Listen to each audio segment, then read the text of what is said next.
From Kern Government Television, welcome to this week's Kern County Board of Supervisors meeting, originating from the County Administrative Center located at 1115 Truxton Avenue, Bakersfield, California. Kern County's vision is to create and maintain a customer-centered county government designed to garner the confidence, support, and trust of the people we serve. Today's Kern County Board of Supervisors meeting will convene momentarily.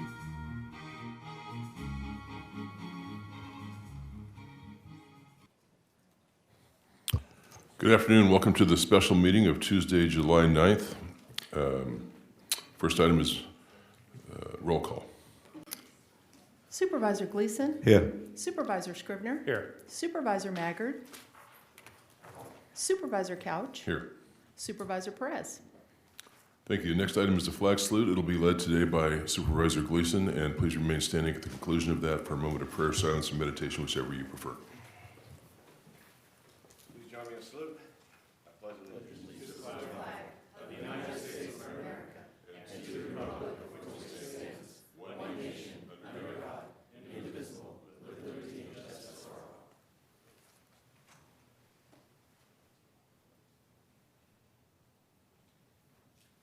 Thank you. We only have one item on the agenda today. It's under the fire department, and it is it's item 1. It's a proposed resolution ratifying the July 4th, 2019 County Administrative Officer's proclamation that an earthquake disaster and state of emergency exists within the County of Kern, and requesting gubernatorial and presidential disaster declarations. Who do I want to start with? Mr. Alsop, Deputy Chief? Mr. Chairman, members of the board, I think Deputy Chief Bowler is here to present. Thank you. Thank you. Deputy Chief, how are you? Good. Chairman Couch, members of the board, as stated, because your board was not in session on July 4th, 2019, at approximately 6:15 p.m., as authorized under the Government Code Section 8630 and Chapter 2.66 of the Kern County Ordinance Code, the County Administrative Officer proclaimed a local emergency due to a 6.4 magnitude earthquake that occurred at approximately 10:33 a.m. that day, which threatened the life safety for the constituents in and around the city of Ridgecrest. One day later, on July 5th, a 7.1 magnitude earthquake occurred at approximately 8:20 p.m. in the same general area. Hundreds of smaller foreshocks and aftershocks of varying magnitude occurred, the largest of which was a 5.4 magnitude event in the early morning hours of July 5th. Some highlights from the initial response. The Ridgecrest Police Department was the lead first responder agency and reported to the county that there were multiple fires to which Kern County Fire Department and resources from the city of Bakersfield, Los Angeles, California Region 5, all provided strike teams of engines and search and rescue resources.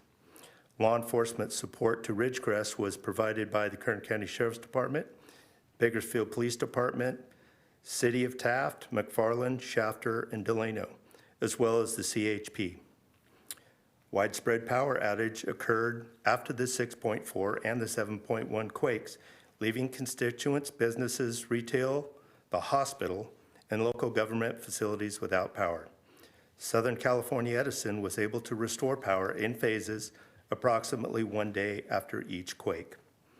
The power outage and some structural damage severely impacted Ridgecrest Regional Hospital. A number of patients were transported to area hospitals, including the Kern River Valley, Tehachapi, and Lancaster. Most of the hospital operations remained closed until after the power was restored and an inspection from the California Public Health Department could be made. The hospital reopened to full capability on July 7th. Sheltering operations were activated on July 4th, and the shelter remains open as of today. China Lake Naval Weapons Station evacuated all non-essential personnel due to damage on base, and they were deemed non-mission capable. The base did not request any assistance from civilian authorities. Damage to various sites within the Sierra Sands Unified School District and Saracosa College were also noted. The City of Ridgecrest, County of Kern, China Lake Naval Weapons Station, fully activated their emergency operations centers, and the state activated the State Operations Center. In addition to Kern County Fire Department, Kern County Sheriff's Department, county departments supporting response from our Emergency Operations Center, including Aging and Adult, Behavioral Health, the CAO's office, General Services, Human Services, Public Health, and Public Works. The initial damage assessment teams continue operations in Ridgecrest, which is planned for completion by Wednesday, July 9th. Kern County Public Works and the cities of Bakersfield, Shafter, Tehachapi, Palmdale, Lancaster, and California City are participating and assisting in those efforts. The department is grateful for the support both in the field and at EOC from Animal Services, the Red Cross, Southern California Edison, the California Office of Emergency Services, California Guard, National Weather Service, and ARES, the Amateur Radio Emergency Services, and FEMA. The department would also like to acknowledge the assistance on the Independent Living Center, which provided American Sign Language support for our briefings.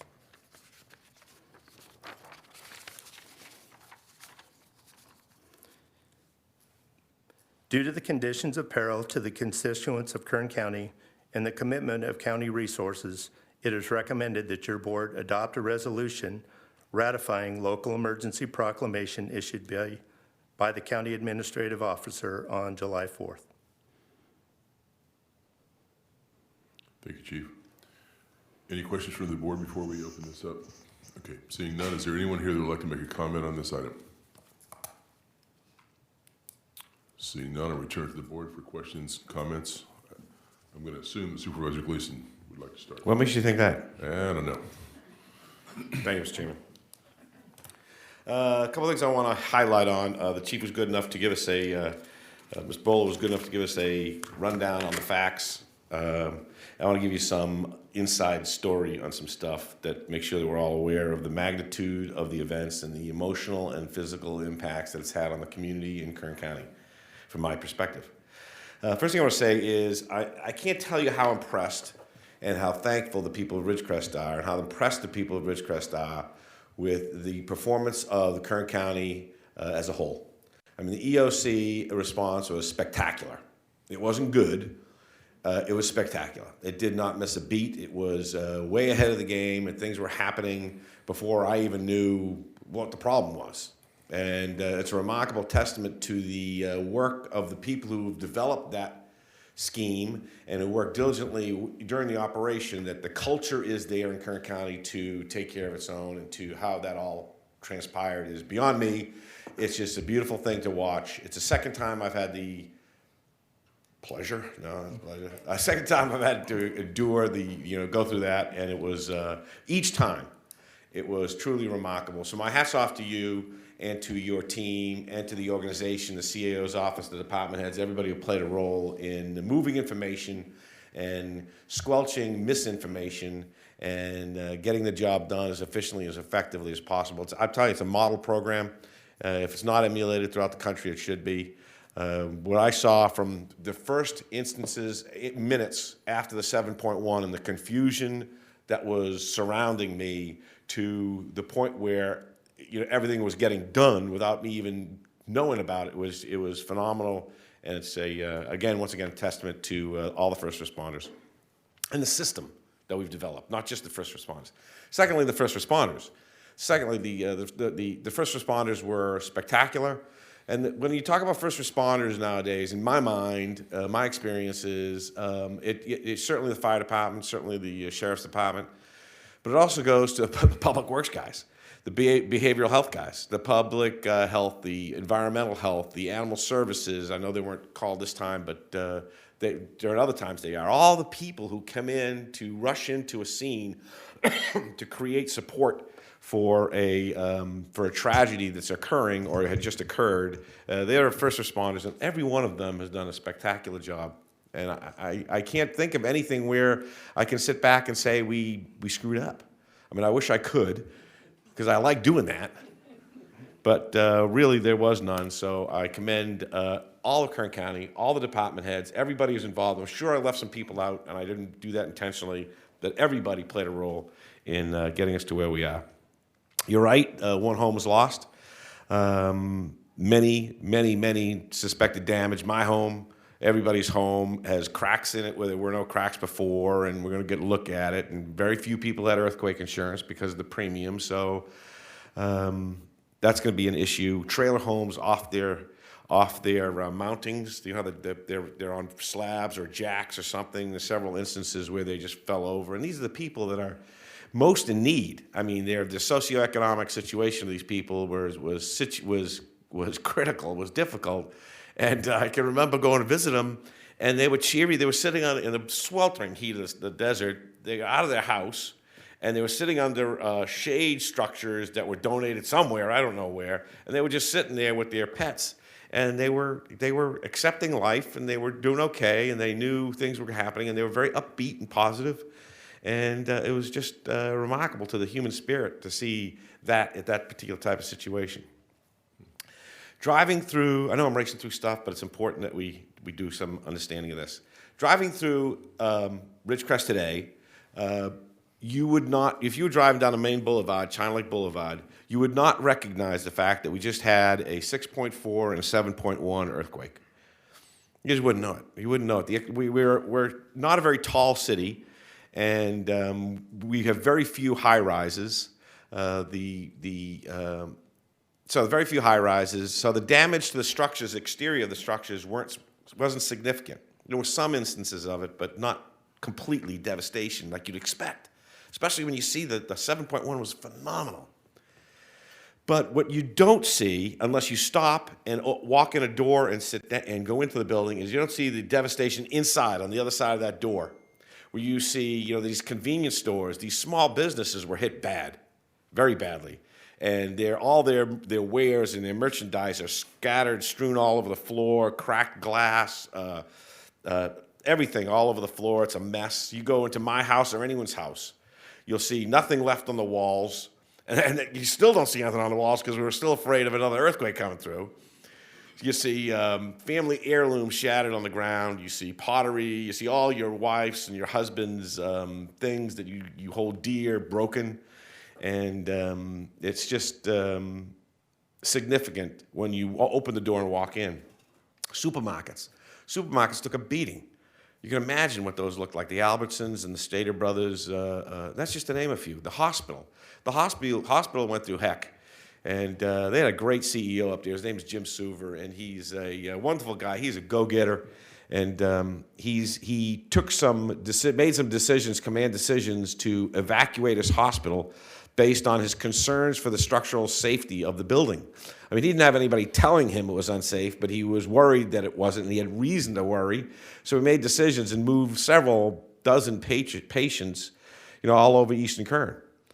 And that required additional stress on our system, which we managed to satisfy, but it was another challenge that we had to deal with. Chief McLaughlin, I had to say his name and Peggy Breeden, the mayor, was just spectacular. I mean, they just calm, deliberate. Their EOC out there is about the same size as your living room. And the technology they have in their EOC is everybody holding onto a cell phone and dialing buttons or picking up something, and there's really very little technology. And we got to work on that. That's one of the points I want to address with the EOC to make some improvements. But they did a phenomenal job. They could not have done what they did if it wasn't for Kern County. If it was for us down here supporting and bolstering their efforts and coordinating and shining a light where there was no light to be had, it would not have been as successful as it was. And they know it. And they're very appreciative and thankful that Kern County responded in the way that they did. Right now, the other one is American Red Cross. They're unbelievable. These people are unbelievable. They are just phenomenal. They've taken over the Kern Medical. We had over 200 people the first night. The second night, 200 people. The first night after the 6.4, I think there was like 60 or something like that. They're serving out hundreds of meals every day, breakfasts, lunches, and they're doing great stuff. And they're just a wonderful organization. And they've earned my complete and total respect on how they do things. Mostly volunteers, and they do great work. Talked a little bit about the hospital, visible damage. I want to talk a couple more things, and I'm done. Trona. Trona's a neighboring community. It's in San Bernardino County. It's a mining town. It is if you thought Ridgecrest is remote, nothing compared to Trona. Trona is way out there, and it's on the end, and they import their water from Kern County via a 13 or 16-inch pipe. It goes 12 miles. And they have some serious water issues. They're still struggling, whereas Ridgecrest is managing on our own. We're regaining our balance there, not so fortunate yet. They have reports of possibilities of water storage. Their water storage tank, I think they have one big, huge one, and that's got some damage to it, and we're unknown exactly what it is. But Supervisor Lovingood is doing a phenomenal job out there, keeping everybody informed and moving the ball and getting things going. I'll end with that, but I want to say all levels of government. Your job, my job at that point was to get out of everybody's way. Essentially, my job is just to get information, understand what's going on, and then block for the operators and give them elbow room and wiggle room so that they can get the job done. And so I did as best I could of infoing as many organizations as I could about what's going on, getting the White House called, Senator Feinstein. We have multiple calls with Senator Feinstein's office. She continues to, she's a senior member of the Appropriations Committee, and she's continuing to get involved and wants to help us out. Senator Harris, Governor Newsom came down and spoke to us in our EOC, our city hall up there, and all the ladies fell in love with the guy. I don't know what it is, but they did. He was great. He was really great. Assemblyman Fong's been up there about a dozen times. He's up there now. Senator Grove toured with Congressman McCarthy and myself. We toured the base and toured some physical places in town. And so the reason I'm telling you all that is because all levels of government were engaged. And I can't tell you how nice it is to have persons of the quality that we have when it comes to this type of situation that are not self-centered and not trying to run anything, not trying to do anything that's unattractive. They're just genuinely concerned about people. And that's what we got at Kern County, and we're blessed and lucky we got that. Finally, before I make the motion, I want to talk a little bit about the Navy base. The Navy base has been quiet. They've been not talking a lot about what's going on. I've had several conversations with the commanding officer, Captain Dale. He made a decision early on, a couple days ago, to have non-essential people. If you don't have access to the base anymore. You're only essential personnel. He also offered a non-mandatory evacuation for all the families living there. The purpose of that wasn't because they had weapons leaking in the hinterland or ready to explode or any of that stuff. The reason for that, in my conversation with Captain Dale, was proactive. It was precautionary. It was perhaps an abundance of caution, but he wanted to make sure his people were safe. I thought it was a good decision, and I appreciate his sincerity in being honest with me that there was no thing that he was aware of that was dangerous out there. It was just the best thing to do for his people. He assured me all the weapons were, he said this publicly, all the weapons were secure, and none of that stuff is problematic that he's aware of. There may be other problems on the base. I know that they're continually doing assessments. He's going to info us, make public statements, I'm sure, as soon as he possibly can. And I know he's giving tours to the press up there today. And so information will be coming quickly out of the base after their assessments have been completed. All in all, it was remarkable to see a community come together. It was rewarding. It was refreshing. I hate to say I wish you guys would all experience that because you don't want to go through that. But when you do go through that, and you will sometime, or maybe you have, it's refreshing to see a community do as well as Ridgecrest did and come together and support each other and find out who's in trouble and to lend a helping hand and whenever they can. So Ridgecrest has got some great folks. They come from great stock. Kern County's got some great folks. I'm very, very, very proud of the performance of Kern County from A to Z. I can't tell you enough about it. And I want to say Ridgecrest rocks. After the mayor. And I'll make the motion. So we have a motion. Mr. Alsop, did you punch in? I did, Mr. Chairman. I wanted to make sure Supervisor Gleason got his points across, and I appreciate all the comments that he gave. I wanted to say, as somebody who was observing the EOC over the course of the days and at different times, I just wanted to say that without naming names, because I'm going to leave somebody out if I try to do that, but pretty much the EOC, the functioning of the EOC, as good as it was because of the fire department. It was because of the leadership there, the leadership of all the people that you see at your podium here, and the people sitting in the front row, the people across from me, and there are a lot that aren't here that I don't see that were involved. And so it's really important to point out that our fire department is fantastic at what they do, particularly when it matters most in emergency events. I also wanted to point out that there are lots of pretty much all the people that you may recognize from the county that are in the audience here. I'm looking around. They were all part of what was going on at the EOC over the weekend and played an important role. And just ending, I wanted to also say how proud I was of the collaboration between my staff, particularly our communications staff and fire staff, the amount of information that got pumped out, the efficacy of that process was terrific. And really, in an emergency like this, there's nothing that is more important beyond the response and saving people. Nothing more important, really, than getting information out to news organizations and people on the ground so that they know where to go, who to call, what to do, et cetera. So I'm just really proud of the collaboration that we had over the weekend. Thank you. Thank you. Supervisor Scribner? Thank you, Mr. Chairman. Ryan, I know, Mr. Alsop, I know you were on 4th of July, you were in the EOC, and Megan Person, our communications director, she's been many days at this, getting the information out. So really appreciate your efforts, on a holiday, drop everything and, do what needs to be done for the community. So proud and grateful to all of our employees in all the various departments for everything they've done. Supervisor Gleason, in this term, you've had a couple of doozies that you've had to deal with. I quit. So we recognize that, acknowledge that, and you just have always risen to the occasion, and really you've done a phenomenal job for your constituents, and so we appreciate you. One of the questions that I get a lot from folks lately is how can they help?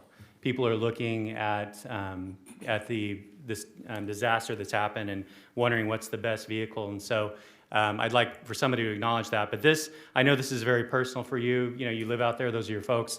For me, it's been very personal too. I have about 100 family members that live in Ridgecrest, and so they're dealing with all the things that you talked about, the broken family heirlooms and just the mess that has been created. But fortunately, everybody is okay. No one's been injured, and I haven't heard anything about any significant structural damage, but of course, we're still evaluating that. I wanted to know if we have any kind of an assessment at this point as far as county facilities, as far as our road infrastructure. I think I heard a report that we haven't seen too much, and also our libraries and any of the other county buildings. Do we have any idea of what we sustained as far as damage? And I see Mr. Pope is going to try to answer that for me, I think. Yes, through the chair to Supervisor Scribner. Our county facilities have been blessed that they're not hit hardly at all. We have went through and assessed all the county buildings. Our building inspectors were out there, and they're fine. Minor cracking, just cosmetic. Went out and looked at the roads. I mean, we were out there, think of the Northridge earthquake in 1984. It was a 6.7, killed 57 people, $13 billion to fix. The San Francisco one, 1989, it was a 6.9, killed 67 people, $5+ billion to fix. So we're running out there going, we just had a 7.1, and there's nothing there on the roads. They're fine. The roads are good. We waited all night. Next morning, go out again. They're fine. The roads, I went out Sunday and looked, drove all around. they're fine. The public buildings, the county buildings, they're fine. The Saracosa College took a little bit of a hit.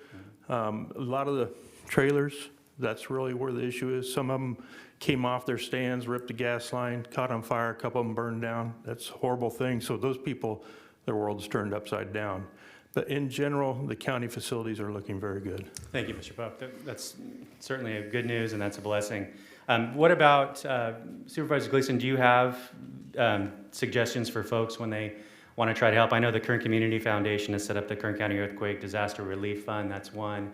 You mentioned the Red Cross, the great job they're doing. I mean, are those the two agencies that if people want to try to help, make donations, what's your best suggestion? I think that's good. I think I know this. I think Trona is in the need for water.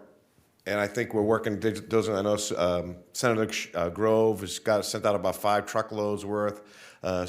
Supervisor Perez has coordinated with Kings County and is getting more truckloads of water sent out there. I think a small business situation is critical, and I think we got to find some way to help them. And I'm trying to I went over to the chamber this afternoon to talk with them and see if we can get some collaboration going between the Bakersfield Chamber and their chamber. The Red Cross is a great place to send money. It's not smart to send a bunch of things. It's smarter to send money. So if you want to make a donation, if you want to do something, it would be great to send money, and the 2 places you mentioned would be perfect. Okay, thank you so much. Well, I'll second the motion to approve and adopt the resolution. And thank you for your leadership. Thank you. I'll just say well done, everyone, and please cast your votes. The motion is approved. 3 ayes, 2 absent. Supervisor Maggard, Supervisor Perez. That is the conclusion of the meeting. I just need a motion to adjourn to July 16th at 9 a.m. Without objection, we're adjourned. Thank you.